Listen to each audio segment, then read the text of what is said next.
उत्तर प्रदेश के मुख्यमंत्री योगी आदित्यनाथ सिंगापुर और जापान के दौरे पर थे। यूपी के लिए निवेश जुटाने के लिहाज से ये यात्रा ऐतिहासिक साबित हुई है। सिंगापुर में जहां सीएम योगी को यूपी के लिए 1 लाख करोड़ से अधिक के निवेश प्रस्ताव मिले, वहीं जापान में यात्रा के पहले ही दिन चंद घंटों में 11,000 करोड़ से अधिक की डील साइन हो गई। सीएम योगी आदित्यनाथ 22 से 24 फरवरी तक सिंगापुर की आधिकारिक यात्रा पर थे। अपनी सिंगापुर यात्रा के दौरान सीएम योगी ने वहां की कई बड़ी हस्तियों से, उद्योगपतियों से मुलाकात की। सीएम योगी ने कहा कि कल से अब तक हमें लगभग 1 लाख करोड़ रुपए के निवेश प्रस्ताव उत्तर प्रदेश के लिए मिले हैं, जिनमें से 60,000 करोड़ के MOU हमारी टीम इन्वेस्ट यूपी के साथ अब तक यहां संपन्न हो चुके हैं। यूपी के बारे में लोगों की धारणा में 360 डिग्री का अंतर आया है। आज हर व्यक्ति, आप जिस भी इन्वेस्टर से बात करो, आज प्रातः काल से ही मैं देख रहा हूं कि हम लोगों ने यहां पे उन क्षेत्रों का भी दौरा किया जहां पर एक सामान्य लोगों को जाना बहुत कठिन होता है। जैसे बहुत शीघ्र आने वाला नोएडा इंटरनेशनल एयरपोर्ट के साथ कार्गो की फैसिलिटी डेवलप करने और MRO विकसित करने के लिए जो कार्य होना है, सिंगापुर को उसमें दक्षता प्राप्त है। यहाँ के MRO को हम लोगों ने देखा है, यहाँ के कार्गो की फैसिलिटी को हमने देखा है। मेरे साथ डेलीगेशन से जुड़े हुए सभी लोग वहाँ पर गए थे, उन लोगों को बहुत अच्छा लगा और वे सभी लोग उत्तर प्रदेश के साथ इन संभावनाओं को आगे बढ़ाने के लिए अपना सहयोग देने को तैयार हैं। MRO भारत के एयरक्राफ्ट या दुनिया भर के एयरक्राफ्ट अपने मेंटेनेंस, रिपेयर एंड ओवरऑलिंग के लिए सिंगापुर आते हैं। ये सुविधा भारत में भी हो सकती है और उस सुविधा को हम लोग डेवलप करना चाहते हैं। जेवर में नोएडा इंटरनेशनल एयरपोर्ट के अपने उस क्षेत्र में अच्छा लगा कि हर एक व्यक्ति पॉजिटिव भाव के साथ सोचता है और कितना उन लोगों ने होमवर्क भी करके रखा होता है पहले से ही, और एक एक घटना पे नजर होती है। दुनिया कितनी ट्रांसपेरेंट हो चुकी है कि आपके यहाँ क्या कुछ हो रहा है, ये सारी जानकारी उन लोगों के पास होती है। और इसी का परिणाम है कि कल से अब तक जो हमें प्रस्ताव प्राप्त हुए हैं, इनमें लगभग 1 लाख करोड़ रुपए के प्रस्ताव उत्तर प्रदेश में इन्वेस्टमेंट के भी प्राप्त हुए हैं, जिनमें 60,000 करोड़ के MOU हमारी जो टीम है इन्वेस्ट यूपी के साथ में अब तक यहाँ पे संपन्न हो चुके हैं। अभी हम यहाँ के अन्य इंडस्ट्री लीडर्स के साथ हमारी मीट अभी निरंतर जारी है और फिर देर रात्रि में हम लोग फिर यहाँ से जापान के लिए रवाना होंगे। मेरा मानना है कि कल प्रातः काल से मेरे साथ डेलीगेशन से में आए हुए जितने भी यहाँ के हमारे प्रतिनिधि हैं, मेरे साथ सहयोगी मेरे मंत्रीगण हैं, वित्त मंत्री श्री सुरेश कुमार खन्ना जी हैं, उद्योग मंत्री श्री नंदगोपाल गुप्ता नंदी जी हैं, डेलीगेशन के साथ जुड़े हुए हमारे सीनियर अधिकारीगण हैं। निरंतर प्रातः काल से ही वे इस कार्यक्रम के साथ जुड़े हैं और सभी लोगों को अच्छा लग रहा है कि यूपी के अंदर प्रधानमंत्री मोदी जी के मार्गदर्शन में जो मेहनत हुई है, आज उसका प्रकाश और उसकी यश गाथा देश ही नहीं दुनिया के अंदर भी लोगों को सुनाई दे रही है। लोग बहुत सकारात्मक भाव के साथ यूपी के अंदर अपना निवेश करने के लिए एक सकारात्मक भाव के साथ सोचते हैं और मेरा मानना है कि यह चीज़ें बहुत अच्छे ढंग से होंगी। वहीं सिंगापुर के बाद सीएम योगी जापान पहुंचे। मुख्यमंत्री योगी आदित्यनाथ की जापान यात्रा के पहले दिन औद्योगिक निवेश के क्षेत्र में बम्पर ऑफर मिले। मुख्यमंत्री के दौरे के पहले ही दिन अलग अलग जापानी कंपनियों के साथ लगभग 11,000 करोड़ रुपए के MOU पर हस्ताक्षर किए गए।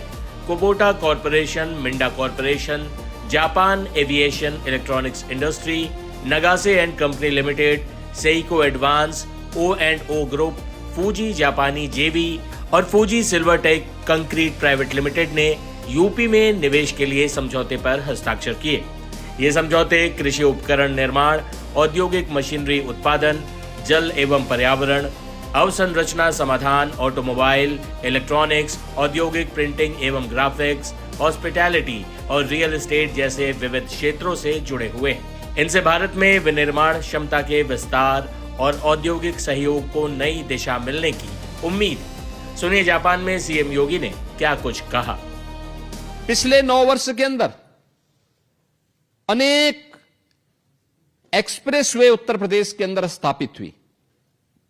यह एक्सप्रेसवे जो पहले उत्तर प्रदेश का शेयर जिसमें बहुत कम हुआ करता था, आज भारत की एक्सप्रेसवे की 95% अकेले उत्तर प्रदेश के पास है। भारत का सबसे बड़ा रेल नेटवर्क उत्तर प्रदेश के पास है। भारत के अंदर eastern and western dedicated freight corridor का जंक्शन उत्तर प्रदेश के पास है। एक्सप्रेस हाईवे पर उत्तर प्रदेश सरकार के द्वारा 27 ऐसे इंडस्ट्रियल पार्क डेवलप करने की कार्रवाई प्रारंभ की गई है और मैं आमंत्रित करूंगा जापान के अपने बिजनेस लीडर्स को कि वे उत्तर प्रदेश में आए, प्राइवेट इंडस्ट्रियल पार्क के कार्यक्रम को आगे बढ़ाने में अपना योगदान दें।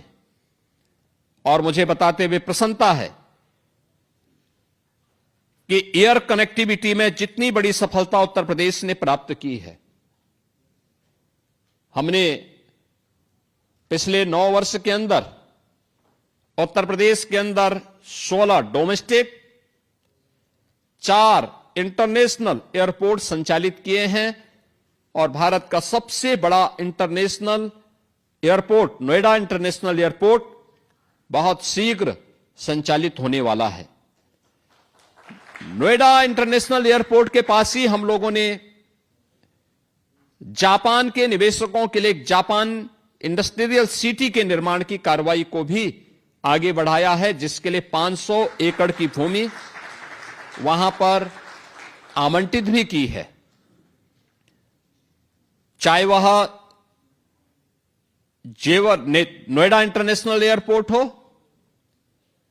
या फिर अन्य महत्वपूर्ण एक्सप्रेस हाईवे के पास बनने वाले इंडस्ट्रियल क्लस्टर, इन सब में निवेश की अनंत संभावनाएं हैं और जापान से जुड़ी हुई तमाम कंपनियों ने उत्तर प्रदेश के अंदर अपना निवेश किया है। जिन्होंने भी उत्तर प्रदेश के अंदर अपना निवेश किया है, उन्हें उत्तर प्रदेश के एक सुरक्षित माहौल में अपना निवेश भी न केवल सुरक्षित महसूस हुआ है, बल्कि उज्जवल भविष्य की एक नई कामना के साथ वे अपने बिजनेस को उत्तर प्रदेश के अंदर बढ़ाने में रुचि लेते हैं और प्रदेश सरकार का एक सकारात्मक योगदान उन्हें उपलब्ध होता है। हमारे पास 34 से अधिक सेक्टोरल पॉलिसीज हैं और इन सेक्टोरल पॉलिसीज के माध्यम से हम उत्तर प्रदेश के अलग अलग सेक्टर में जो निवेश की अनंत संभावनाएं हैं, इन्हें आगे बढ़ाने का काम कर रहे हैं। उत्तर प्रदेश आज के दिन पे भारत के मोबाइल मैन्युफैक्चरिंग का 55% अकेले उत्तर प्रदेश मैन्युफैक्चर कर रहा है। इलेक्ट्रॉनिक कंपोनेंट का 60% मैन्युफैक्चरिंग उत्तर प्रदेश के अंदर होता है। स्वाभाविक रूप से इसके लिए लॉजिस्टिक एंड वेयर हाउसिंग की आवश्यकता है। इसके लिए भी हमारी डेडिकेटेड पॉलिसी उत्तर प्रदेश के अंदर वर्तमान में कार्य कर रही है। उत्तर प्रदेश के अंदर डाटा सेंटर क्लस्टर के निर्माण की कार्रवाई, कई प्रस्ताव हमारे पास डाटा सेंटर स्थापित करने के प्राप्त हुए हैं। सेमीकंडक्टर के क्षेत्र में आपने देखा होगा, अभी कुछ दिन पूर्व भारत के आदरणीय प्रधानमंत्री श्री नरेंद्र मोदी जी के द्वारा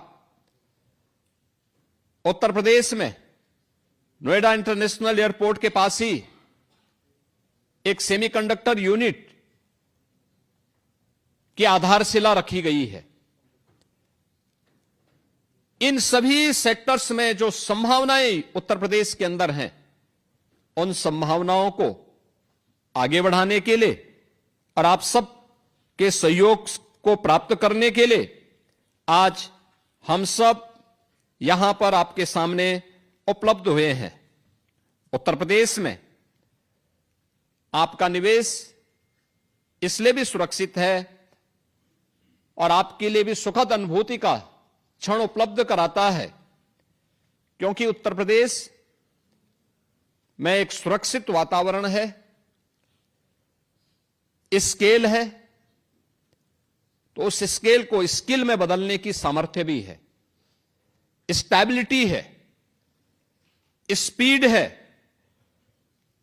ये सभी कुछ आपको उत्तर प्रदेश के अंदर देखने को मिलेगा। जीरो हमने इन्वेंट किया, हमने बताया दुनिया को, जहां योग है वहां रोग नहीं। सबसे पुरानी सभ्यता है हमारी। गुलामी से तो और देश भी लड़े भाई, पर आजादी के लिए अहिंसा का रास्ता बस हमारा था। अपने पसीने से जमीन सींचता किसान और घर में घुसकर मारने वाले जवान, बस इसी मिट्टी ने जने हैं। इसके हाथ ने जब थामा जज्बा तो इतिहास रचे। कदम बढ़ाए तो चांद का वो हिस्सा चूमा भाई, जहां कोई कभी नहीं पहुंचा। आज पूरी दुनिया में शान से लहरा रहा है तिरंगा, और इसके पीछे है गर्व से भरी अनगिनत कहानियां जो लिखी जा चुकी हैं और लिखी जा रही हैं, जिन्हें मैं सुनाऊंगा आपको राष्ट्रगान रोज शाम 6:25 पर।